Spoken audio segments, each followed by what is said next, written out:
მოგესალმებით, თვითონ რომ მაყურებლებო და მსმენელებო, დღეს თავაზობთ უიტბერგ ერთი წუთით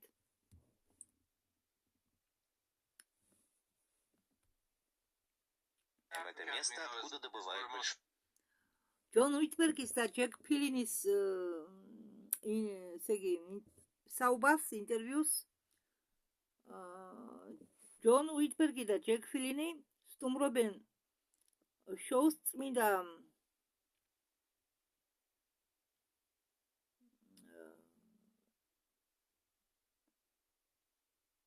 ელენა, ხო, წმინდა ელენა. წინა ვიდეო იყო, ამ ვიდეოს პირველი ნაწილი, ეს არის მეორე ვიდეო. ხო, და იგივე თემას ეხება თუ რა მიზეზებით ხდება დედამიწაზე ომები. ამ თემის გაგრძელება ამ ვიდეოშიც. მას დავიწყოთ. შემდეგი ომიო ქრონოლოგიური წესით იქნებაო ანგლა ბურსკა ესე იგი ანგლო-ბურსული ომი. უпростоრად ის რუსულად ანგლა-ბურსკაია ენა და ქართულად არის ანგლო-ბურების ომი. ხო, ანგლო-ბურების ომი. წამყვანი ეკითხება ჯონ უიტბერგს, ეს დაკავშირებული იყო ტექნოლოგიებთან, რომლებიც არის შენახული სამხრეთ აფრიკაშიო. ჯონ უიტბერგი პასუხობს, რომ ეს ის ადგილიაო, ეს სამხრეთ აფრიკა, სადაც დიდი რაოდენობით მოიპოვება ალმაზებიო. Они были размером. ხო, ალმაზებიო, რომელსაც იქ მოიპოვებდნენ, იყო უზარმაზარი. მუჭის ხელა, ესე იგი და განსხვავდება იმ ალმაზებისგან, რომელსაც მოიპოვებენ ინდოეთში. უпростоრად ამას ხმება ჯეკ ფლინი. ხო, ალმაზებზე ხმება ჯეკ ფლინი. და ამბობს, რომ იმდენი მოგონება არ მაქვსო, ჯონს უფრო მეტი მოგონება აქვსო. გულისხმობს ჯონ უიტბერგს. ჯონ უიტბერგი ამბობს, რომ მე ამერიკის ჯარში ვსახურობდიო და შემიქნაო რაღაც პირადი პრობლემებიო. ხო, მე მახსოვს, რომ დიმიტილიზებულ ზონაში როგორ მესროლესო. აქ იყო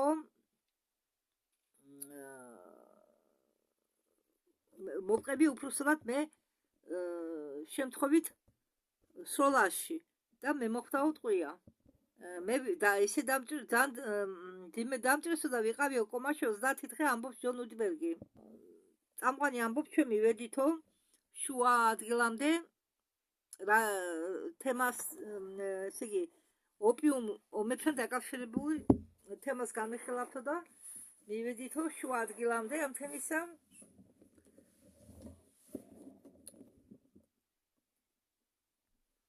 Точно. Так вот, драка начал это все, чтобы свергнуть династию Цин в Маньчжурии. И начались... ეს ყველაფერი დაიწყო დრაკომ, რომ ჩამოიგდო ცინი მანჯურიაში და დაიწყო ოპიუმი ომებიო, რომელსაც ჩინეთი უწოდებსო დამცირების საუკუნედ. ჩინეთში ამ დროს იმპერიული სისტემა ინგრეოდა. მათი იმპერიული სისტემა იყო არ იყო ძალიან კარგი. მათი სისტემა იყო ექსპლუატატორის სისტემა. ექსპლუატაციას უწევდნენ ყველას და იყო საშინელი. მათი ჩამოგდება იყო დრაკონების ნამოქმედარი. და ღია ომების ორი ტალღა არსებობდა. პირველი ტალღა მოხდა მაშინ, როდესაც გოკონგი გადასცეს ბრიტანეთს. და მეორე ტალღა ამ ომისა იყო, როდესაც მანჯურია იყო ჩინეთის ნაწილი და მანჯურია გადასცეს რუსეთს. მანამდე კი ეკუთვნოდა ჩინეთს. ხო, მე წიგნი მაქვს საკითხული საბჭოთა კავშირის დროს მანჯურიაზე. გონკონგი არის უმსხვილესი ქალაქი პორტი. ჩვენ ჯეკთან ერთად ბევრჯერ ვიყავით გონკონგში წამყვანი ეკითხება ეს ქალაქი ძველი ნაგებობა არისო? არაო, პასუხობს ჯონ რიდბერგი. ძველი ნაწილი, ძველი ნაგებობა არისო? რომელიღაც კუნძულის დასახელება თქვა მის ქვეშო და არა ძველ კონგოშიო. და ძველი ნაგებობა განლაგებულია კუნძულ ლანტაუზე, სადაც არის განლაგებული ამ კუნძულზე განლაგებულია აეროპორტი. გონკონგის აეროპორტი და გონკონგის დისნეილენდი. მაგრამ მოდით დაუბრუნდეთო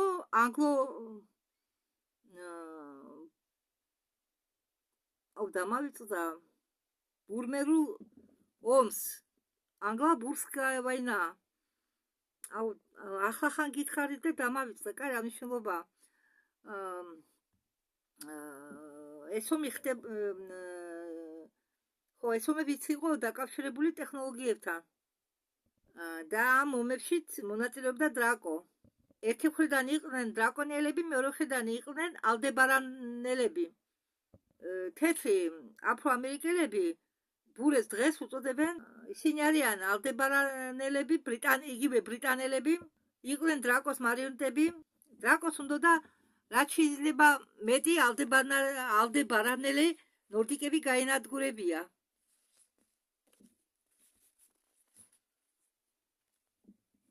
Вот так вот. Это было очень маленькое событие на их радаре, но для Земли это была настоящая война. ხო, ეს ომი იყო პატარა მოვლენა, მცირე მოვლენა უпростоრად მათ რადარზე, მაგრამ დედამიწისთვის ეს იყო ყველაზე დიდი ომიო. ისინი ომებზე საერთოდ გებულობენ სკოლაში. ეს იყო ერთ-ერთი პირველი ომი, რომელშიც მონაწილეობდა საიდუმლო პროგრამები. ეს იყო პირველ მსოფლიო ომამდე. და წამყვანი ეუბნება და რასაკვირველია, ეს ომი დაამთავრდა ბრიტანეთის გამარჯვებით, რომელშიც თქვენც მონაწილეობდითო. ხო და წამყვანი დანიელი ეკითხება ბიჭებს და რასაკვირველია, დედამიწაზე დარჩაო საკროიშა. განცი. დედამიწას დარჩაო განცი. არაო, მთლად დედამიწით არაო, განცი არისო მიწის შიგნითო. პასუხობს ჯონ რიდბერგი. იქ იყო რამდენიმე ძველი აფრიკული იმპერია, ზულუსების ჩათვლით, ან კუცებ ვამბეს ჩათვლით, და კიდე რამდენიმე იმპერიის ჩათვლით, რომლის დასახელება ჩვენ არც კი ვიცით, რადგან მათ არ ქონდათ დამწერლობა. ისინი იყვნენ განვითარებული ტექნოლოგიურად, დამალავდნენ თავიანთ ტექნოლოგიებს სამხრეთ აფრიკის ქვეშ. წამყვანი დანიელი ეკითხება, ბიჭებს თქვენ იცითო? იცნობთო რასას? ან იცითო რა რასა არისო, რომლებიც პასუხისმგებლები არიანო აფრიკელებზე? მე მაგალითად გულისხმობ რასა ეტეს. ჯონ რიდბერგი პასუხობს, რომ მე ვიცნობ ინფორმაცია მასვო ხოლო დრაგონების ტომზე თანავარსკვლავიდან დიდი ძაღლი. მე არ ვიცი ამ რასისგან წარმოიშვა ისინი თუ არა, მაგრამ ყველა ისინი მოვიდნენ და სირიუსი პლანეტა სირიუსი ბედან, სისტემა უпростоრა სირიუსი ბედან. წამყვანი ეუბნება ამბობს, მოდით ახლა გადავიდეთო თემაზე, რომელიც ეხებაო პირველ უკაცრავად პირველ მსოფლიო ომსო. Войны, что подчеркивает тот факт. ხო, პასუხობს ჯეკ ფლინი. მე მგონიაო მიზეზი პირველი სამამულო არა. მიზეზი პირველი მსოფლიო ომის დაწყებისაო იყო ისო, რომ ემზადებოდნენო მეორე მსოფლიო ომისთვისო. ხო, პირველი მსოფლიო ომი იყო მომზადება, ასე თქვა, გენერალური რეპეტიცია მეორე მსოფლიო ომისა. პირველ სამამულო ომში დაღუპულა მიახლოებით 17 მილიონი ადამიანი. ეს იყო მათი რაღაც მცირე თამაშის ნაწილი. თუ ვილაპარაკებთ იმაზე, ვინც ეს სქემა დაგეგმა, სად ჩააჯერდით თქვენ ილუმინატებზე საიდუმლო საზოგადოებას, საიდუმლო წევრების, იქ რაღაც ორგანიზაციებია, მაგათო. ეკითხება წამყვანი. ჯონ რიდბერგი პასუხობს, რომ ილუმინატები ყოველთვის მწვერვალზე არიანო. წამყვანი ეუბნება, ჯონ რიდბერგი, თქვენ მასონები ხო ყავთო? მაგრამ ჯონ უიტვერგი პასუხობს კიო, მაგრამ ყველაზე მაღალი თანამდებობის მასონებიო, მე არ გულისხმობ ადამიანებს. მე გულისხმობ ნამდვილ ჭეშმარიტ ხელმძღვანელებსო. ბევრი მათგანი, ბევრი ამასონებისგან არიან ავატარები თვით ილუმინატებისა. Понятно, кому на кому. წამყვანი ეკითხება, რომელსაც ეკუთვნიან მასონები. ჯონ უიტვერგი პასუხობს, სავარაუდოდ ანუნაკებსო. წამყვანი ეკითხება, ჯერ შენ თანახმა ხარო იმასთან, რომელიც გამოთქვაო ჯონმა. დიახო, ეს სოლომონის ტაძარი, ილუმინატები, მასონები და კათოლიკური ეკლესია, ისინი დაკავშირებული არიან ერთმანეთში. ბევრი ცოდნები, რომელსაც ფლობენ მასონები, ეს არის ეზოტერიკური ცოდნები, ეზოტერიკური ინფორმაცია თვით მასონებისა, რომელსაც ისინი გადასცემენ შთამომავლობიდან შთამომავლობაში და Распространили среди всех людей. რომლებიც გაავრცელეს ხალხში, დასავლურ საზოგადოებაში ან ლიგაში. პირველი სამამულო ომი დაიწყო იმით, რომ ვიღაც ფერდინანდი მოკლეს. ხო, და როგორც კენედის მიმართ მოხდა გასროლა პროფესიონალური უკაცრავად კენედი მოკლა პროფესიონალურმა კილერმა, ასევე მოკლა ის აქვე მაგას დამარცხდა მსახელი ვის მკვლელობ ხო და მისი მკვლელობის შემდეგ დაიწყო ეს პირველი სამამულო მეთქი, პირველი მსოფლიო ომი და იმ პერიოდშიო იმდენი სამეფო ოჯახები იყო, რომ თვით ხო ამაში ამ საქმეში რუსეთის სამეფო ოჯახიც კი იყო გარეული, ჩათრეული. პირველი ისევ სამამულოს ვიძახე. პირველი მსოფლიო ომი იყო საჭირო იმისთვის, რომ გაეყოთ ყველა ეს ფრაქციები და გაენადგურებინათ სამეფო ოჯახეები. უпроცურად გაენადგურებინათ სამეფო იმპერიები.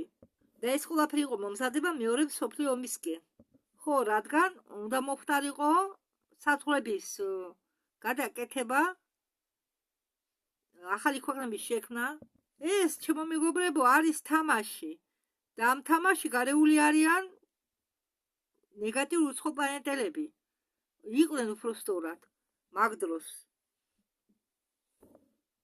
წამყვანი ეკითხება ბიჭებს, შეიძლება ითქვას, რომ სოფლიო გაიყო ორ ბანაკათო, რომელსაც ცდილობდნენ ზეგავლენის მოხდენას, ერთ მხრივ ანუნაკები, მეორე მხრივ დრაკონიანებიო. და წამყვანი ეკითხება ჯონ უიტვერგს, შენ შეგიძლიაო ახსნაო თუ რატო გადავიდაო იაპონია მეორე მხარესო, მეორე მსოფლიო ომის დროსო. ჯონ უიტვერგი პასუხობს, იაპონია ეს არისო ცალკე თემა. ჩვენ შეგვიძლია იაპონიას დავუცოთ მთელი გამოშვება, მთელი ერთი ვიდეო, მაგრამ იაპონია მოქმედებდა დრაკონიელების მითითებით და როგორც მე ვიცი, დღემდე მასზე მოქმედებს დრაკონიელების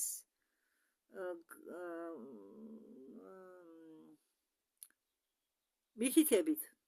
მაგრამ იმპერატორ ჰიროჰიმაკამდე იაპონია იყო სხვა რასის მხარეს, არა ლურჯი რასის მხარეს, რომელზეც საუბრობდა კორიგუდი. ის რასა, რომლებთაც იმ იმპერატორამდე ჰქონდათ ურთიერთობა, კაკადოს უბრალოდ ჩამოგავდნენ.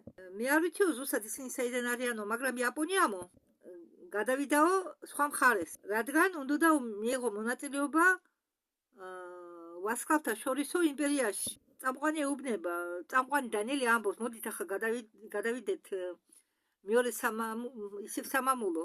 მოდით ახლა ვისაუბროთო მეორე მსოფლიო ომზე.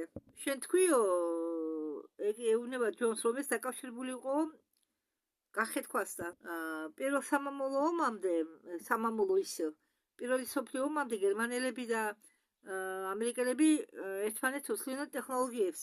შემდეგ კი დაშორდნენ ერთმანეთს და შეცვალეს თავიანთი ბატონები.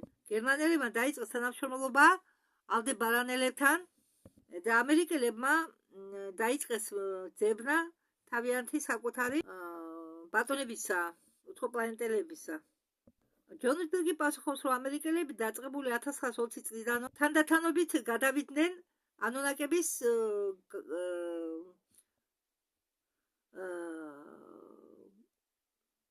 ასე ვთქვათ, ხელმძღვანელობის ქვეშ. შეიძლება ვთქვა, რომ ანუნაკებმა შეიჭრენ ამერიკაში 1870-იან წლებში, როდესაც ამერიკა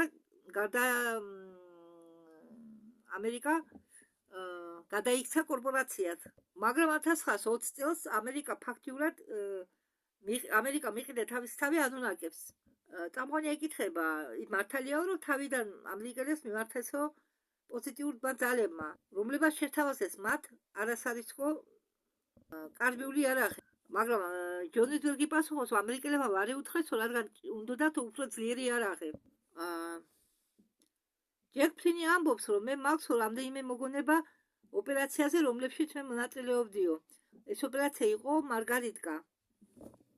ამ ოპერაციის სახელწოდება იყო მარგარიტკა და ამის მიხედვით იყო გადაღებული ფილმი ხიდზე ძალიან შორს არის.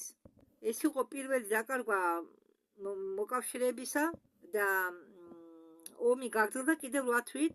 ეს იყო აუცილებელი, რადგან გერმანელებს გაქონდათ ტექნოლოგია ამ რეგიონიდან, რომელიც ეს ტერიტორია არის, ესე იგი, განლაგებული გერმანიის ჩრდილო-დასავლურ ნაწილში. და ეს ადგილი არის მოშორებით საზღვრიდან მაშინდელი ჰოლანდიისა. უბრალოდ ეს ადგილი იყო მოშორებით საზღვრიდან მაშინდელი ჰოლანდიისაო.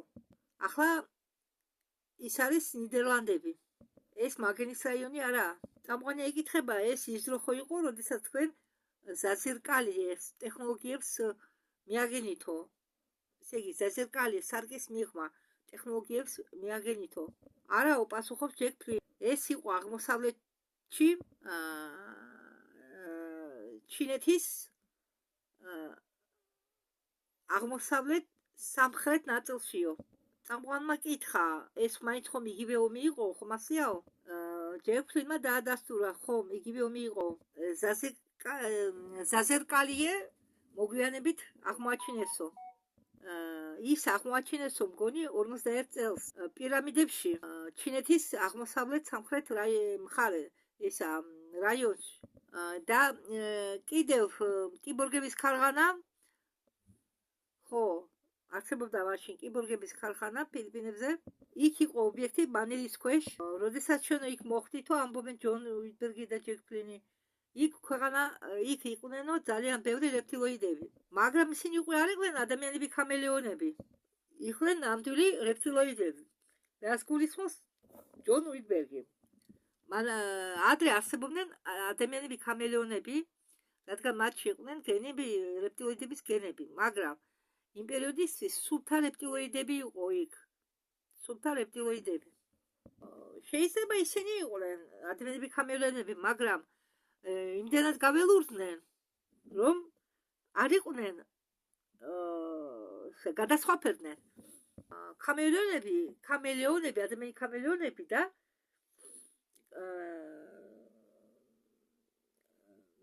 ზომით მასშტაბურები, დიდები. ხო და ეს ადამიანები ქამელეონები იყვნენ ძალიან აგრესიულები, გაველურები, ნახევრად ორგანიზებულები. მე მახსოვს, რომ მათ ხედავდი, რადგან ისინი იყვნენ მუქი ლურჯი კანისფერით, თითქმის გამჭვირვალეები, რადგან დიდხანს იმყოფებოდნენ მიწის ქვეშ. როდესაც ჩვენ მივახციეთ ობიექტს და დავიწყეთ იქ გათხრების ჩატარება, ისინი ხან გამოჩნდებოდნენ, ხან გაქრებოდნენ და ჩვენ გვიწევდა მათთან ბრძოლა. ისინი იყვნენ 1-5-6 თალი, ისინი გვესხმოდნენ თავს, ჩვენ გვიწევდა მათი მოკლა, იმისთვის რომ წინ წავსულიყავით. ეს იყო ნამდვილი თავგადასავალი, ამბობს ჯეკ ფლინი. მე მინდა თქვენ ახლად გაგაცნოთ ეს ხალხი. ეს არის ჯეკ ფლინი, ეს არის ჯონ უიტბერგი და ეს არის წამყვანი დანიელი. ჯეკ ეუბნება დანიელი, წამყვანი დანიელი ჯეკ ფლინს. შენ მეორე მსოფლიო ომის დროს გერმანელებს დაეხმარე პირამიდა გიზაში ბაზის აღმოჩენ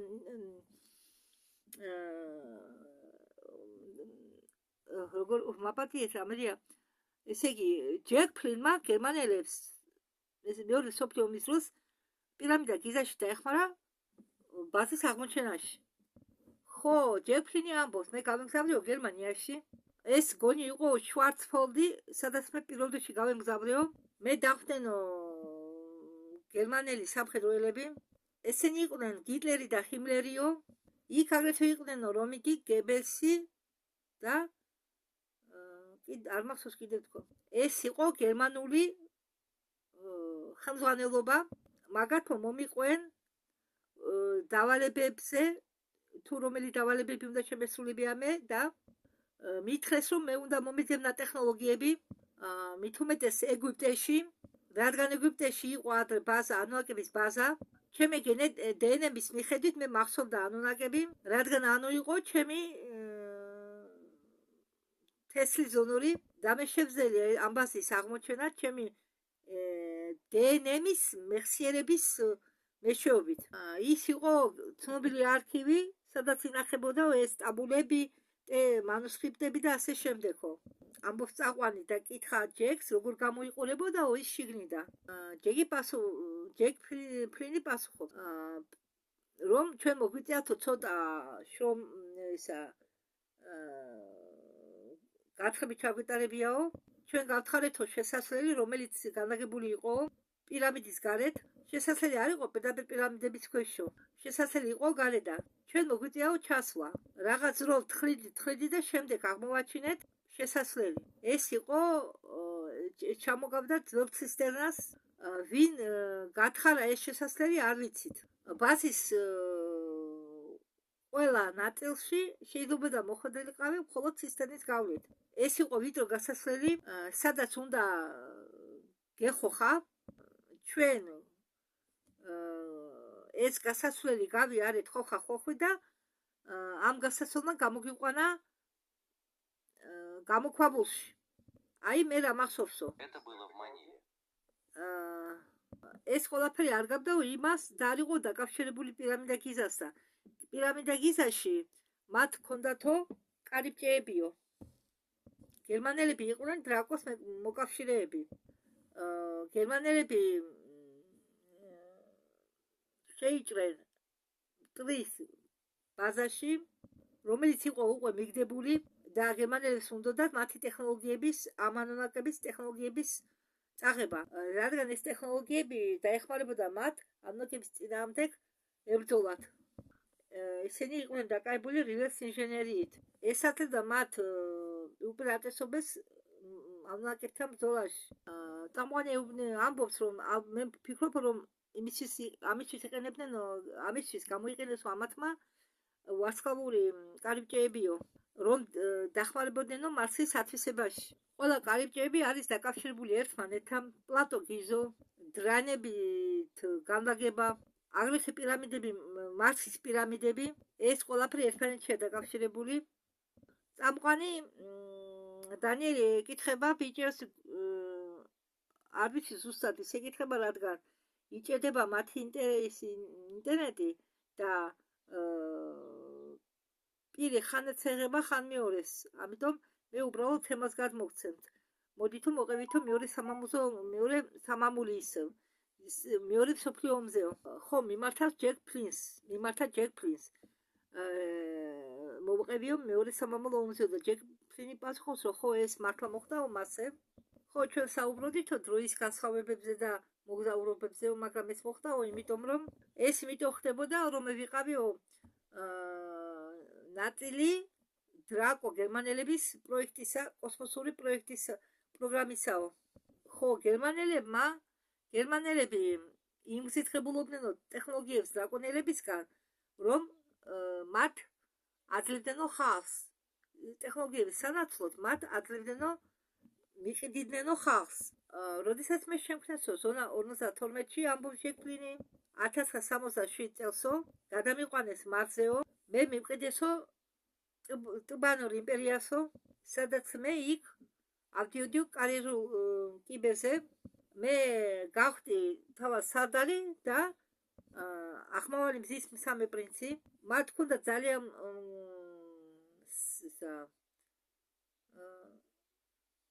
სასტიკი კასტურის სისტემა და შენი გზა უნდა გაგევლო.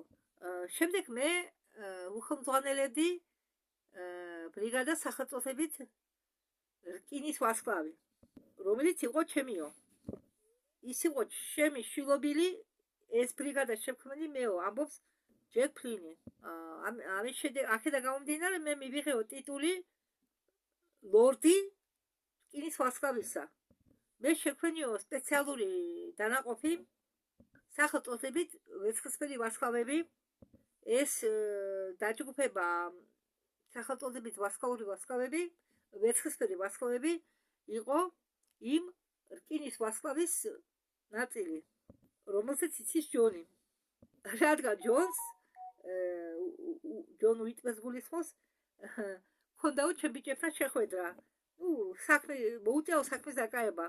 როდესაც ისინი შეიჭრენო გერმანულ ქალაქში მეორე მსოფლიო ომის დროსო. გობლინები და ეს იყო ქალაქი მოსახლეობით 1,5 მილიონზე მეტი და გადაჭა მხოლოდ 80 ადამიანი.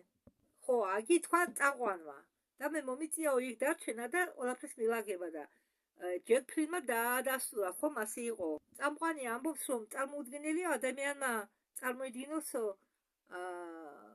სისხლის ამდენი რაოდენობა. ეს უნდა ნახო შენი თვალით. ეს იყო ამბობს ჯეკ ფლინი, ეს იყო რაზვედკის შეცდომა, რაზვედკა. ხო, ეს იყო ჯაშუშების შეცდომაო. და ჯეკი ფლინი ამბობს, ჩემი ბიჭები იმიტომ აღმოჩნდაო იქ, რომ ჩვენ გქონდაო ინფორმაცია, ვიღაც შეიჭრა ქალაქში და ამდაგო. ხო, გერმანელები და დაკონიელები ერთად იყვნენ, მაგრამ და ჯონ უიტბერგი ამბობს, რომ მეც ყავდაო ჩემი ჯგუფი და როდესაც ჯეკ ფლინის ბიჭები შემოიჭრნენ ქალაქში, მაგასაც დაენახა, როგორ ეშვებოდა ოციდან კაფსულები. როდესაც ზრაკო იწყებს ომსო, იგინი არ შეჩერდებიანო, სანამ ყველას არ ამოწყდავენო. ამიტომ ამ ეს ბრძოლა შეეხო მთელ ქალაქს. და ჯონ უიტბერგი ამბობს, არ იციო მაგასა როგორ შეძლეს დაბრუნდნენო წარსულში და ეს ქალაქი აღადგინესო, მაგრამ ეს ქალაქი იმაზე ნაკლებიაო, ვიდრე იყო ზომით. მაგრამ ეს ორიგინალურ დროის ხაშიაო. ქალაქი უფრო მეტი იყო, ვიდრე ახლა არისო. ეს არის კიდე ერთი შემთხვევა დროის ხაზის შეცვლისა ისტორიაში. ხო, ჯეკ ფლინის ბიჭებმა გაიმარჯვესო, რადგან უფრო უკეთესი შეარაღება ჰქონდათო. როგორ გონიაო, ეკითხება წამყვანი, ისინი ელეოდნენ ადრინდელი სამყაროს საქმეებშიო? მაგალითად ტროიანულ ომში ან აზიათურ მიფებშიო? რასაკვირველიაო, ელეოდნენო. ჯეკ ფლინი ამბობს, რომ ჩვენ გქონდათო კავშირი ვალტერიასთან. წამყვანი დანიელი ამბობს, რომ მოდით ახლა ჩვენ გადავიდეთო ამერიკულ კონტინენტთან დაკავშირებულ თემაზეო. თქვენ გქონდათო სამოქალაქო ომი გვატემალაში? რაც მოყვებოდი ჯონ შენ ამ ომში შენ მონაწილეობაზე. ჯონი პასუხობს, ეს ძალიან საინტერესოა. მეორე მსოფლიო ომის შემდეგ ჩვენ გადავედით იმაზე, რასაც ვუწოდებდი გლობალურ ომს. მე ვუწოდებ ამ ომს ვარსკვლავური კარიბჭეების ომად, რომელიც დაიწყო უცებ მეორე სამამულო ომის შემდეგ. მაპატიეთ ისე რა სამამულო ამიჩემებია, რომელიც დაიწყო მეორე მსოფლიო ომის შემდეგ და გრძელდება დღემდე.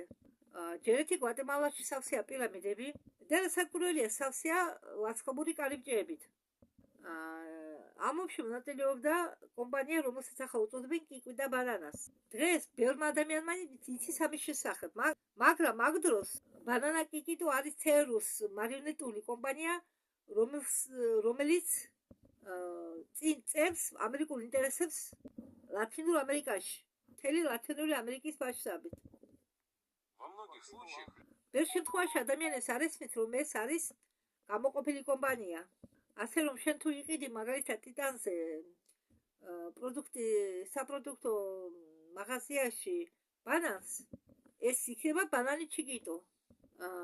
ჩვენ ხედავდით ჩიკიტოს პროდუქციას, მაგრამ რაც იყო გვატემალაში, იყო ერთ-ერთი პირველი შემთხვევა ესე იგი რაღაც კონკრეტულად თქვა ვერ გავიგე და ისე ცდილობა ქონდა თუ ამერიკელებს მეტი ვარსკვლავური კარიბჭეები მიეთვისებიათო. გვატემალა იყო 54 წელს მაგათმა გერმანელებთან მაგათ ჰქონდათ დადებული კონტრაქტი შეთანხმება და ეძებდნენ საშუალებას დაწეოდათ გერმანელებს და მათთან ერთად დამდგარიყვნენ ერთ დონეზე. წამყვანი ეკითხება, ვინ არისო ლემურიელების შთამომავლები? ჯონ ვიტბერგი პასუხობს, რომ ლემურიელების პირდაპირ შთამომავლობა არიანო ძირი ამერიკელები, ისე იგი აბორიგენები, ინდიელები.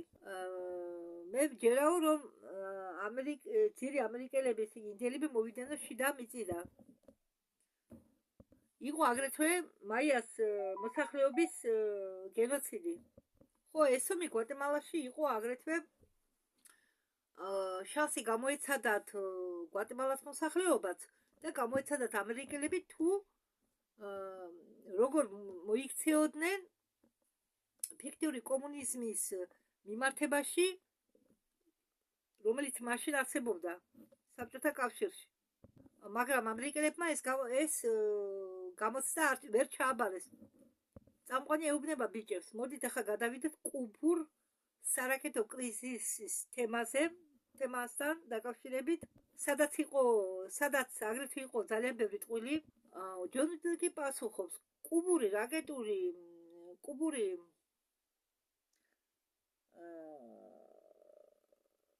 რაკეტული კრიზისი, როგორც ასე წოდებული, არ არსებობდაო. სინამდვილეში ეს იყო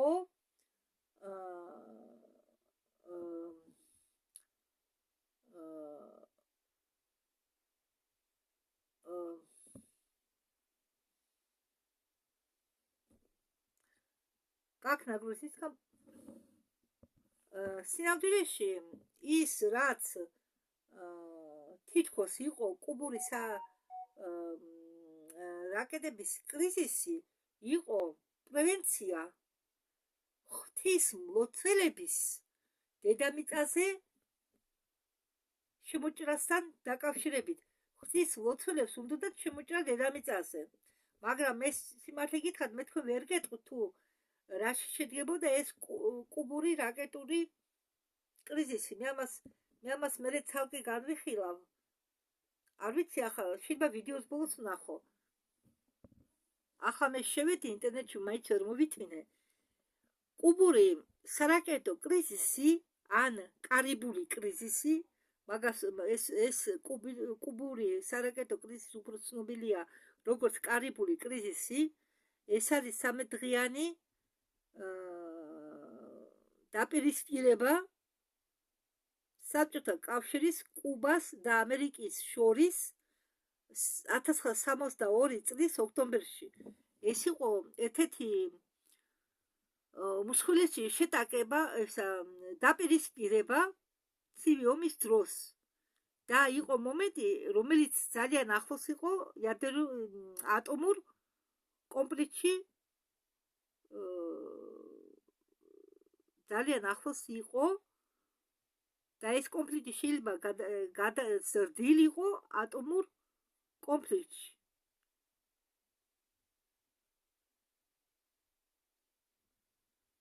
ხო, და სინამდვილეში ეს კრიზისი სინამდვილეში იყო იმიტომ, რომ შეეჩერებიათ ღვთისმლოცველების შემოჭრა დედამიწაზე. ჯონი მიმართავს ჯეკს. ჯეკ, ჩვენ ორივეს გვაქვს ეს მოგონებები.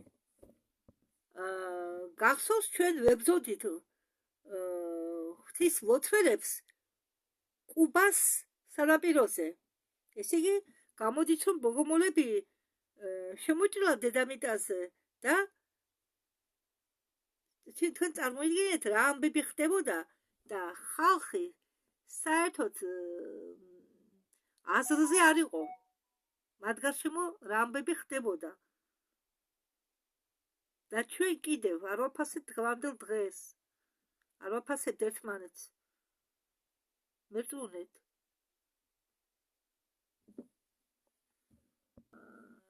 ჯეფრინი ეკითხება, რომ ღვთისმლოცველებთან ჰქონდათ ომი. იმ ღვთისმლოცველებთანო, რომლებიც მუშაობდნენო გერმანელებთან ერთად. კი, გერმანელებს ჰქონდათ კონტაქტი ღვთისმლოცველებთან, მაგრამ არა მარსიანელი ღვთისმლოცველებთან, რადგან მარსზე კიდევ არის ღვთისმლოცველების რასა, რომლებიც გავლადიან ჭიანჭველებს, მაგრამ გერმანელებს ეხმარებოდა კოსმოსური ღვთისმლოცველების რასა, რომლებიც როგორც ღვთისმლოცველები გამოიყურებოდნენ და გერმანელებს გადასცენ ბევრი ტექნოლოგიები. მაგალითად, როდესაც გერმანელები ახალი ჩასული იყვნენ მარსზე, მათ ჰქონდათ ისეთი ხომალდები, რომლით ასხებდნენ რადიაციას და ბევრი გერმანელი ავადდებოდა და ხვდებოდა ამის გამო და ამიტომ კოსმოსურმა ღვთისმლოცველებმა გერმანელებს გადასცენ რეზერვუარი, სპეციალური რეზერვუარი, სადაც ცოცხლდებოდა ადამიანი. დიახ, სადაც ჩააგდებდი დაუშვათ ადამიანის ნარჩენებს და თავიდან იქნებოდა ადამიანი. ხო, ასე ხდება და ყველაფერი ეს აღწერილია პენი-ბრელის 12-ვე ინტერვიუში, რომელიც მე მაქვს დადებული. ხო, ოღონდ თუ დაგაინტერესებთ ამ ინტერვიუებმა, მეორე და მესამე ინტერვიუ ერთადაა. ამიტომ ცალკე მეორე და ცალკე მესამეს ვერ მოძებნით. არის პირველი, 2 და 3 ერთადაა და შემდეგ შეგიძლიათ მე-4, მე-5, მე-6, მე-7, მე-8 და ასე შემდეგ 12-ვე ინტერვიუს მოусმინოთ. წამყვანმა შეასრულა, რომ ღვთისმლოცველები არიან წერები, რომლებიც ლოცულობენ. ჯონ უიტბერგი განაგრძობს, რომ ისინი იყვნენ წარმოადგენენ კოლექტიურ გონებასო და არა ცალკე არსებებსო. ისინი მხოლოდ მწვანე ფერისაკი არ იყვნენ, ისინი იყვნენ ყველაფერისა. ისინი არ გავდა იმ ღვთისმლოცველებს, პატარა ღვთისმლოცველებს, რომლებიც ბინადრობენ დედამიწაზე. ის ღვთისმლოცველები, რომლებთანაც ჩვენ ომი გვქონდაო, საშიშროებას წარმოადგენენ.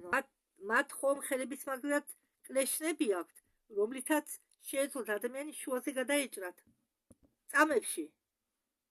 მათ ამ ღვთისმლოცველებს ჰქონდათ რამდენიმე მიწისქვეშა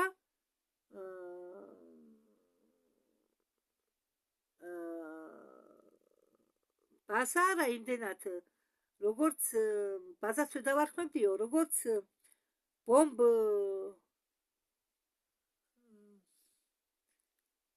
ხალხი რო იმალება, ბომბოუბეჟიშეს მაგვარი იყო. თავს აფარებდნენო მიწისქვეშ. ორმოებს, სოროებს, რა ვიცი, რაღაც გამოქვაბულებივით. მაგათმა გათხარეს გზა ზედაპირისკენ, დედამიწის ზედაპირისკენ და გამოვიდნენ ზედაპირზე. წამყვანი ეკითხება, ისინი მიწისქვეშ ცხოვრობდნენო? ჯონ უიტბერგი ადასტურებს, ხო, იგენი იყვნენო მიწისქვეშ.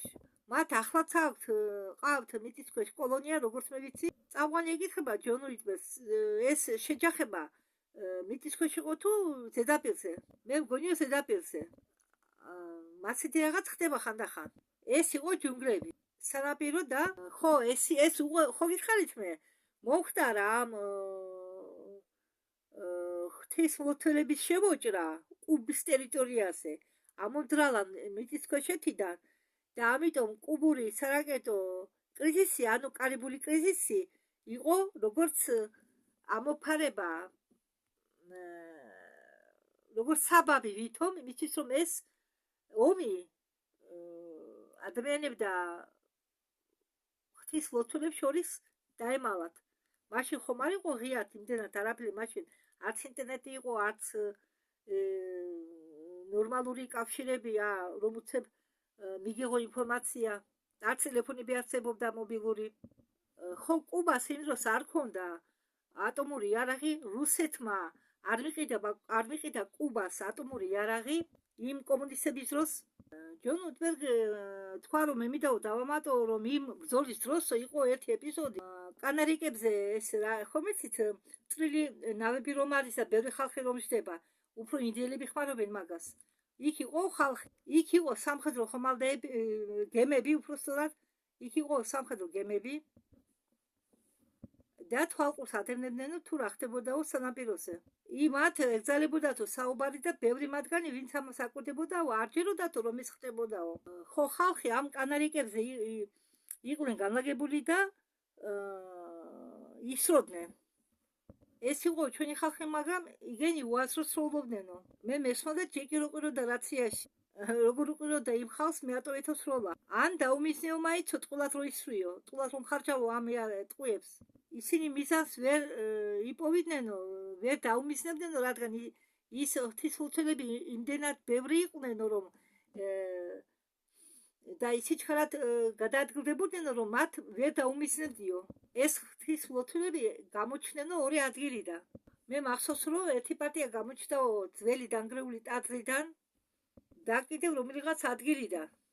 ჩვენ ვცდილობდით შეგვეცერებია მათი რაოდენობა, დაგვინდოდა მათი გამოსასვლელები აგვეფეთქებინა და შეგვეჩერებინა ამ ღვთისმლოცველების ნაკადი და ბოლოს ჩვენ გავიმარჯვეთ. ყურისების კი მიღმა კასტრო და ამერიკა სულ თანამშრომლობდნენ. ამიტომ ამერიკა ამიტომ არ შეიჭრა კუბაზე, რადგან კასტრო ყურისების მიღმა თანამშრომლობდა ამერიკასთან. ხო ეს სიტუაცია ბოგომოლებთან დაკავშირებით, ღვთისმლოცველებთან დაკავშირებით ამტკიცებს, რომ ყველა მიწისქვეშა არსებები არ არიან ჩვენს მიმართ განწყობილი პოზიტიურად. რადგან ბევრი მიწისქვეშა სახეობა ვერ იტანენ იმათ, ვინც ზედაპირზე ცხოვრობს. რადგან ზოგი მიწისქვეშა სახეობიდან წარმომადგენლებიდან ცხოვრობდა ზედაპირზე და შემდეგ ჩავიდნენ მიწისქვეშ. მაგალითად ნაგები ეს არიან გველისმაგვარი არსებები, რომლებიც ნახევრად ადამიანები არიან, ნახევრად გველები. ადამიანს არ გავარია რასაკვირველია, მაგრამ ადამიანებით თავი აქვენ, ლაპარაკობენ და აქვენ ხელები. დანარჩენი სხეული კი არის გველის, მაგრამ ზომით არიან 3-4 მეტრიანი, შეიძლება მეტიც ზომით. ჩვენ ჭიანჭველებად გამოვიყურებოდით იქნება მაგათი.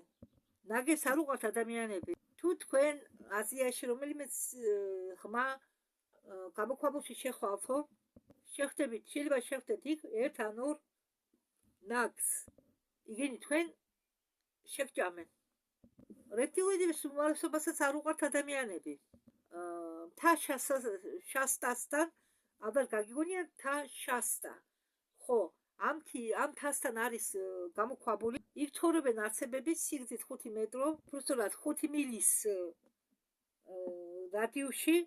ამ 5 მილის ბოლოს არის კარები, სადაც ვერავინ ვერ გავა, რადგან ხალხი, რომლებიც იქ შედიოდნენ, ქრებოდნენ და ამიტომ ეს ტერიტორია გადაკეტეს.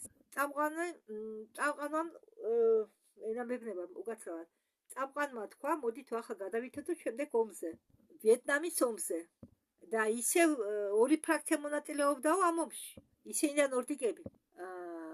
ხო, ჯონ უიტვერგა დაამატა, რომ ორიონის სინდიკატიც მონაწილეობდაო ვიეტნამის ომში. ორიონის სინდიკატი ყოფილა კამბოჯაში.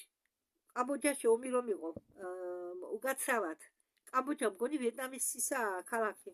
უკაცრავად და ეს ორიონის სინდიკატი იყო განლაგებული კამბოჯაში. ამის გამო მოკლეს ჯონი კენედი. სანამ მოხდებოდა, მან ის გამოვიდა თავისი სიტყვით, მან ერთ-ერთ გამოსვლაში თქვა, რომ სამხედრო ჩარევები კამბოჯაში არის უაზრობა. დიდ ბოდიშს გიხდით, კამბოჯა ეს არის ცალკე ქვეყანა, ვიეტნამი არის ცალკე ქვეყანა, მე ხა განახებ თქვენ სურათებს.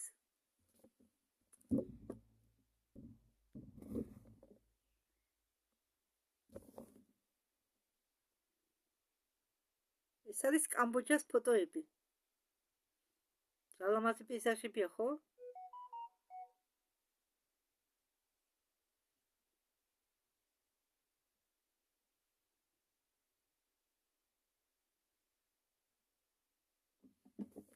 ხო, ახლა კი წაგიკითხავთ.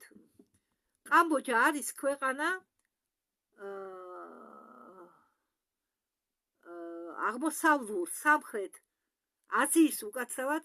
კამბოჯა არის ქვეყანა აზიის აღმოსავლეთ სამხრეთ ნაწილში, სხვადასხვა ფერი, სხვადასხნაირი რელიეფით. მის ტერიტორიაზე განლაგებულია დაბალი მდელოები, მდინარე მეკონგის დელტა, მთები, სანაპირო სიამური, კურესი. კამბოჯას დედაქალაქი ყოფილა პნომპენი, რომელიც გათქმულია თავისი ბაზრით სამეფო სახლით, ნაციონალური მუზეუმით და ექსპოზიციებით, რომელშიც წარმოდგენილია არქეოლოგიური აღმოჩენები და კამბოჯიური ხელოვნების ნამუშევრები ქვეყნის ჩრდილო-დასავლეთით არის განლაგებულია უზარმაზარი ქვის ტაძრის კომპლექსი ანგკორ-ვატი, რომელიც აშენდა ხმერის იმპერიის დროს.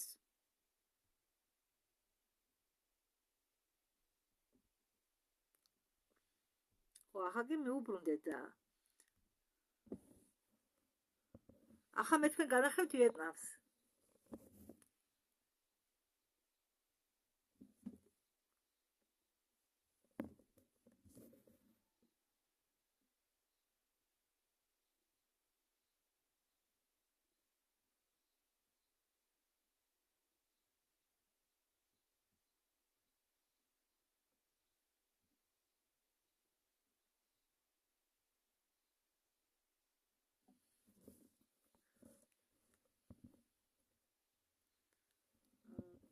ვიეტნამი ეს არის ქვეყანა აზიის აღმოსავლურ სამხრეთ ნაწილში, რომელიც განლაგებულია ჩინური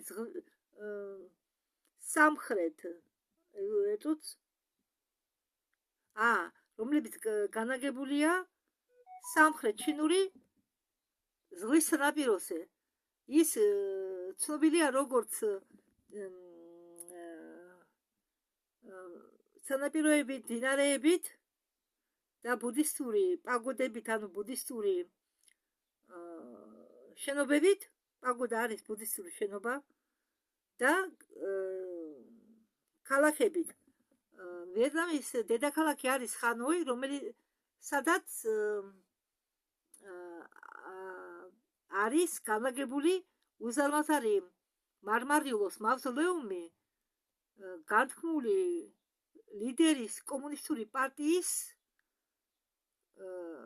ხოშიმინის. არის აგრეთვე ქალაქი ხოშიმინი, რომელიც ადრე იყო სახელწოდებით საიგონი, მოგვიანებით გახდა ხოშიმინი. ხო და ამ ქალაქ ხოშიმინში შეიძლება შეხვდეს მრავალი შენობა ფრანგულ კოლონიალურ სტილში, აგრეთვე მუზეუმები, სადაც ახდენილია ვიეტნამური ომი. აგრეთვე აქ არის კუტის ტუნელები, რომელიცაც სარგებლობდნენ ვიეტკონგის ჯარისკაცები. ხო, ვიეტნამი დღეს არის უნიტარული სახელმწიფო.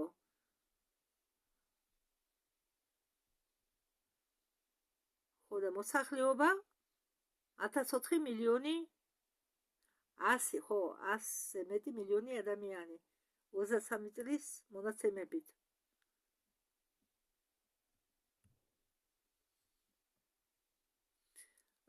სხვათაშორის ვიეტნამში არ არის რელიგიური ფანატიზმი,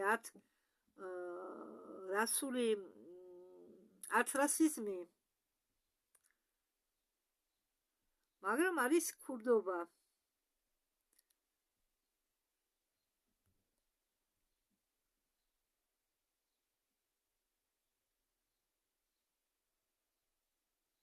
ხო და იმისთვის რომ შეწვლიყვნენ ვიეტნამში ამერიკელებმა მოიმიზეზეს სამხედრო ინციდენტი, რომელიც მოხდა ტონკისკი კურეში 1964 წლის 2 აგვისტოს.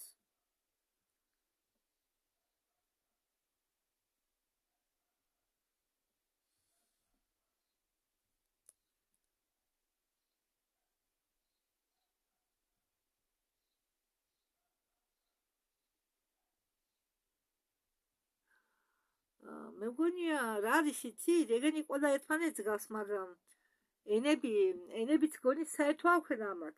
და ყველა ეს აზიატები გამოვიდა ბორევის წიგნის მიხედვით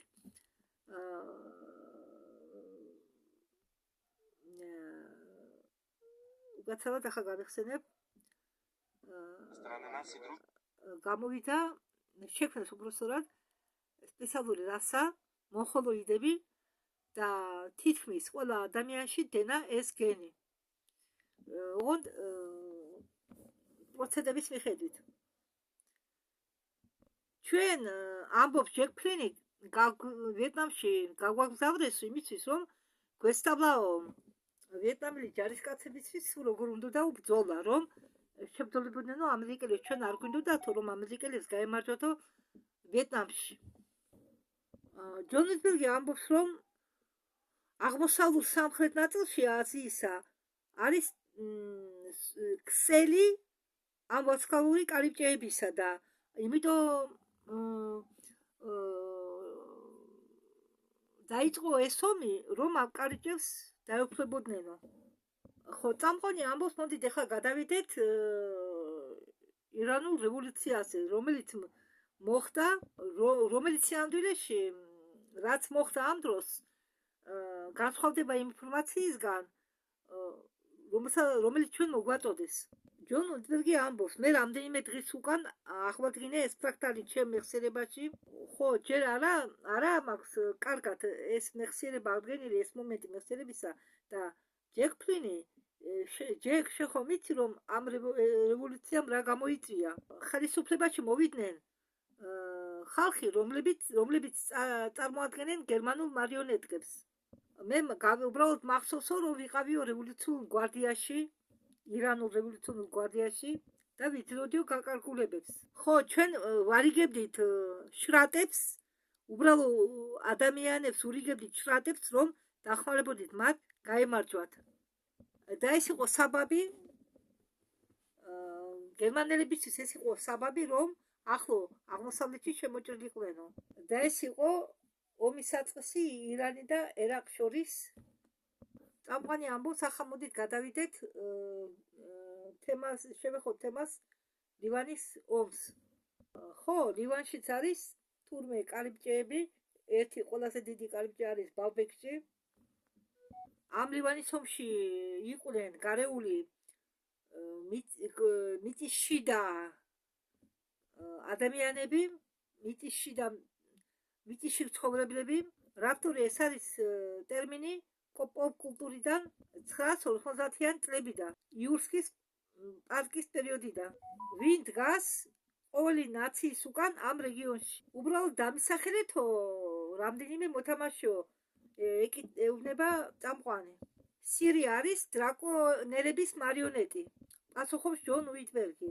ისრაელი არის ანუნაკების მარიონეტი. ჯეკმა დაამატა უზარმაზარი მარიონეტი ანუნაკებისა. ჯეკმა დაადასტურა, ჯონმა დაადასტურა. წამყვანი ეკითხება, რუსეთის ანუნაკები ხალეს არისო?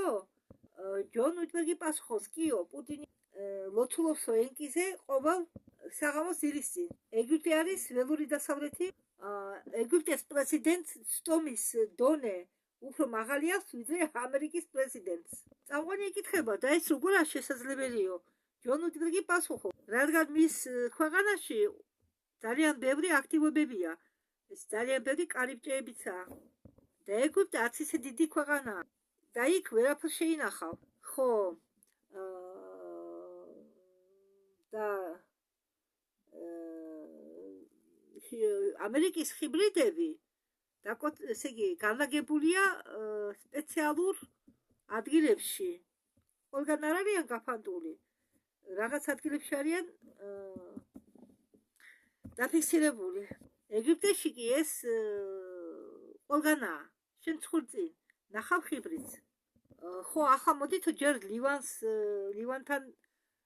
ლივანზე დავამთავროთ საუბარი, ამბობს ჯონ ვიტბერგი. იქ ღვინის მაღაზია იყო და ამ კაცს ჰქონდაო ბოჭკები სავსე ღვინო.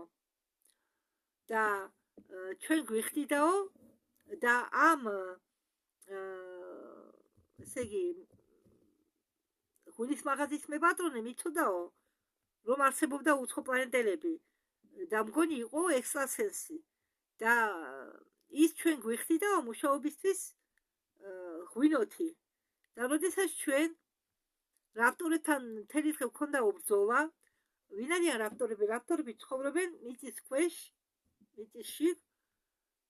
რაფტორები აგრეთვე ცხოვრობენ მარსზე,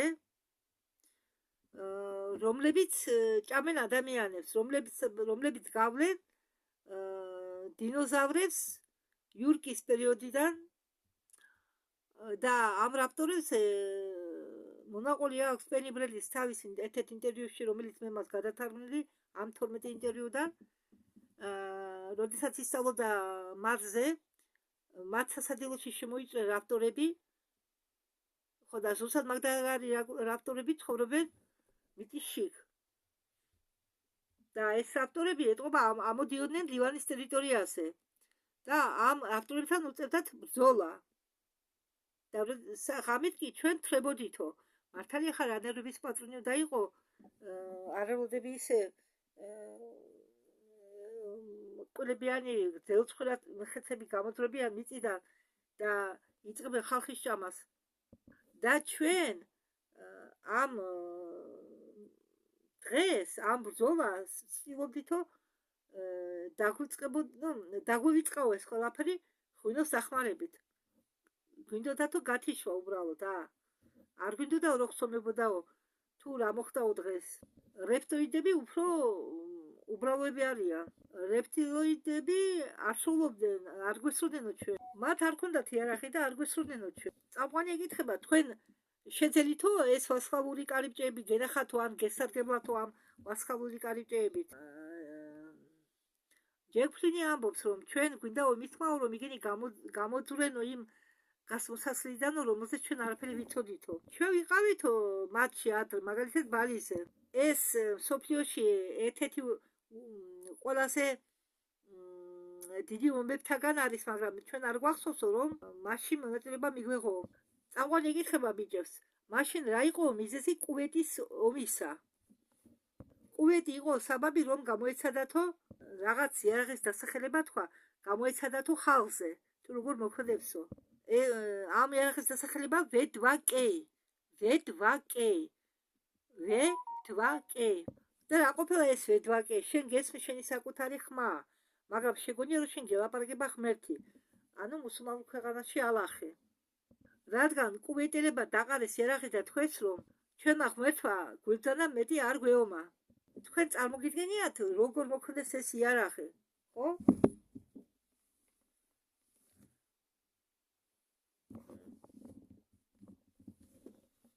ესე იგი, შენ შეგიძლია ადამიანს უბრძანო შენი ხმით, თითქოს ელაპარაკები როგორც ღმერთი და კუვეტელებს დააყრდინეს იარაღი. წამყვანი ეკითხება და მაგათმა მიხვდნენო, რომ ისინი მოატყოსო თუ დღესაც არიანო, დღესაც ცხოვრობენო ამ ილუზიით, რომ მათ ელაპარაკებოდათო ალახი. ირანში ირანული ომის საბაბი იყო კარიბჭეები. აღმოსავლეთში ყველასი ცხოვრება შეიცვალაო. ავიღოთო ეგვიპტე. ესე იგი, მაგას აიღესო სვეტსკური მდგომარეობა და ეს სვეტსკური მდგომარეობა გაგება გახადეს დიქტატურათო. ხო, ესე იგი, ხალხი აწყობდა აჯანყებებს და მე დარწმუნებული ვარ, რომ ამ აჯანყებულებში იყო ძალიან ბევრი სუპერჯარისკაცი. ხო, აგრეთვე ცდილობდნენო ბოსნიელების და ჩვენი განადგურებასო. მეორე მსოფლიო ომის შემდეგ ბოსნიელები იჭრილდებოდაო. ბევრი ასეთი ომებისგან ხდება იმისთვის, რომ რაღაც ნაციები ამოწყვიტონ. დრაკოს მაგალითად აინტერესებს ხოლმე ტერიტორიები. ის კი არა, უნივერსიტეტებსაც ყავთ თავისი ბატონი, რომელსაც ასე ვთქვათ, ხელმძღვანელობენ უცხოპლანეტელები. მაგალითად, უკრაინას მხარს უჭერენ გერმანელები და დრაკონელები. ამბობს ჯონ რიდბერგი. რუსეთს ხარს უჭერს ალბე ბარანელები სტაცია ტაო მე ვლაპარაკობ ომზე უკრაინაში, რომელიც ახალხან დამთავრდა. ეს ის როგორ დამთავრდა უკრაინაში ომი ახალ ძელდება. მე მახსოვს რომ ვიყავითო სადღაც ხარკოვის სამხრეთი და იქ იყო არც ისე ბევრი სუპერჯარისკაცი. და ჩვენ ვავარჯიშებდით უკრაინელ ჯარისკაცებს, რომ მათ შეძლდათო შებრძოლებოდათო თავის დღეს, რომ თვითონ შეძლდათო შეტევაში გადასვლა, მაგრამ მე მახსოვს კიდე ერთი რაღაც დაძაბული მდგომარეობა, როდესაც შევეჯახეთ რუს სუპერჯარისკაცებს. მათთან კი ხუმრობა არ შეიძლება. ჩვენ გავიმარჯვეთ, მაგრამ ძალიან ბევრი მოხვდა მაგათგან. წარმოიდგინეთ ზამთრის ჯარისკაცი, ოღონდ უფრო ძლიერი და უფრო ჩქარი. მე ვიტყოდი ამბობს ჯონ უიტბერგი, რომ ისინი იყვნენ ულტრა სუპერ ჯარისკაცების დონეზე, რუსული კოსმოსური პროგრამებიდან. მათთან იყვნენ ქალები. ჩვენ ვერ ვზოდით ქალებს. ამ სიტუაციაში არ უნდა გეფიქრა იმაზე, რომ შენ ებრძვი ქალს. შენ მოკლავენ თუ მოდუნდი. წამყვანი ეკითხება, ხო, მაგრამ ეს გასაგებია, მაგრამ მაგათ რატომ აქვენ ასეთი ფანტასტიკური ბრძოლები ღია სივრცეში? ბევრ შემთხვევაში ამ ფეხქვეითებს ან მეხსიერებას უშლიან, ან რაღაც ჩიფს უდებენ. რუსებს აქვენ ამბობს ჯონ უიტბერგი, რუსებს აქვენ ადროინდები, რომლებიც შიგ შედიანო და შეუძლიათ მთელი ქალაქის და მთელი სოფლის აფეთქება. შემდეგ რუსებს ყავთ ანდროიდები, რომლებიც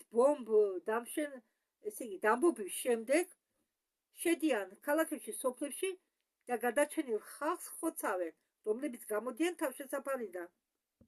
ისინი ატყობენ გენოციდს. ეს ომები, რომლებიც ხდება, ეს ომი საერთოდ ყველა ომები არის ადამიანური რესურსის შეთხელებაზე მიმართული.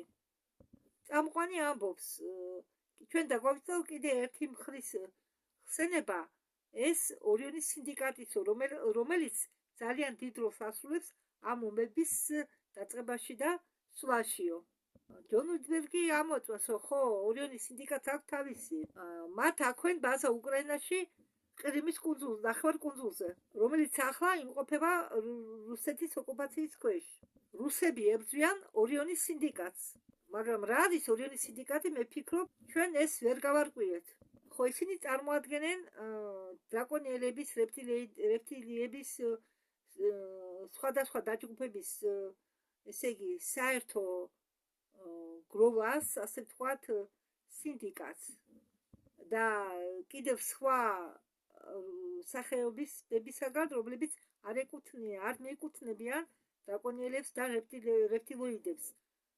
ხო, ამ სინდიკატში შეიძლება ნებისმიერი ნაირსახეობის რასაც შემოვიდეს ნეგატიური. ხო, ესენი, ეს დრაკონიელები და რეპტილიები გამოიყო იმპერიას და არ აღიარებენ, მაგათმა თქვენს, რომ არ აღიარებენ ახლანდელ დედოფალს. ის დედოფალი არ არსებობს ახლა, რადგან ტუბანის იმპერია, სამსიკარას იმპერია დამარცხდა.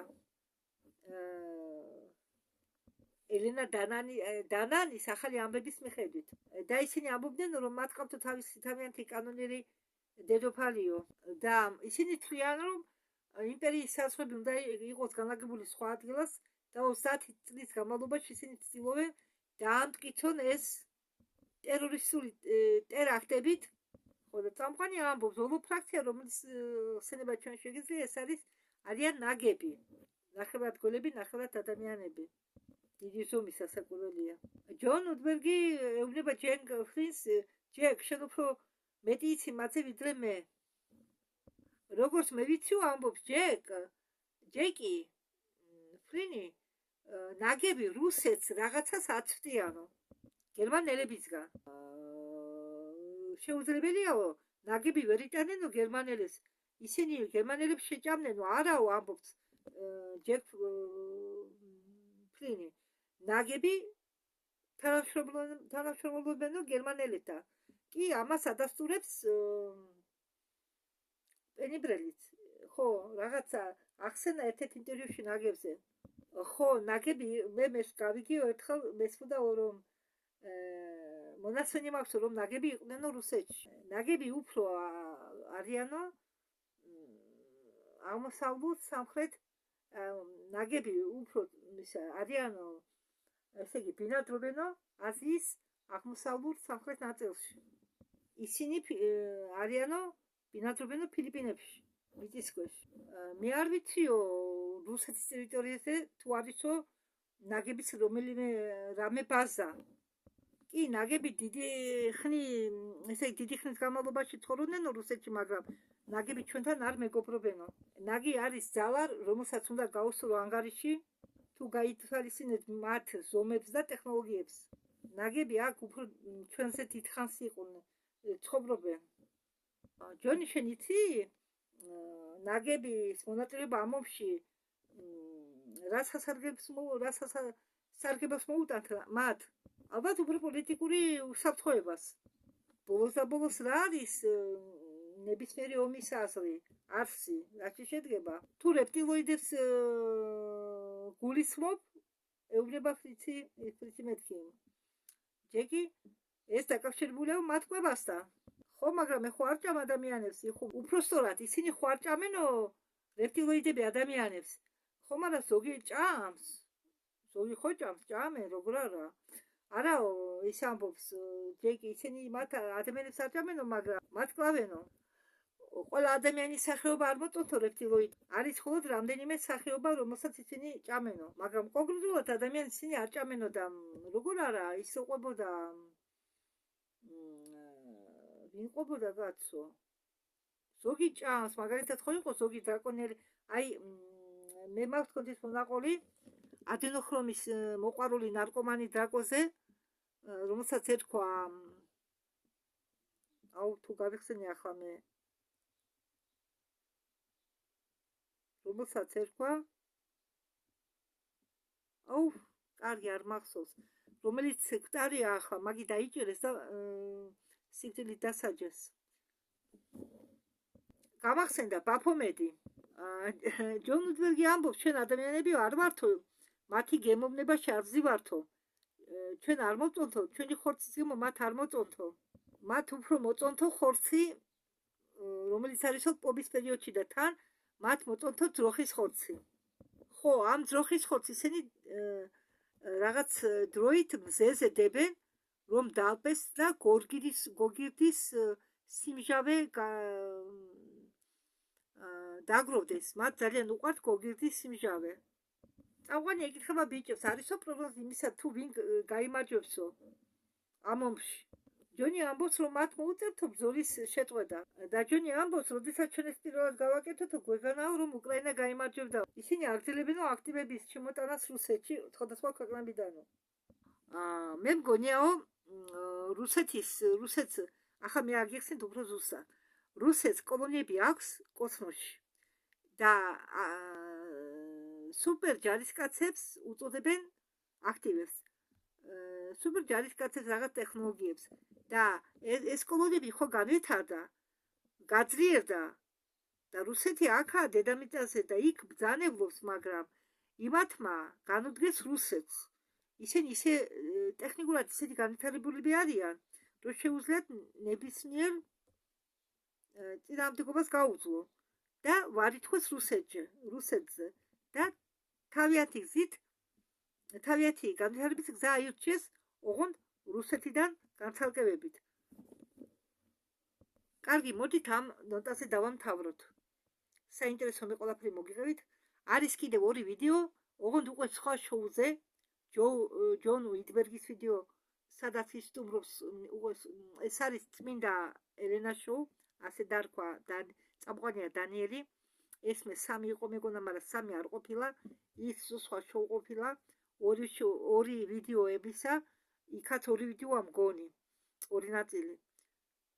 დროებით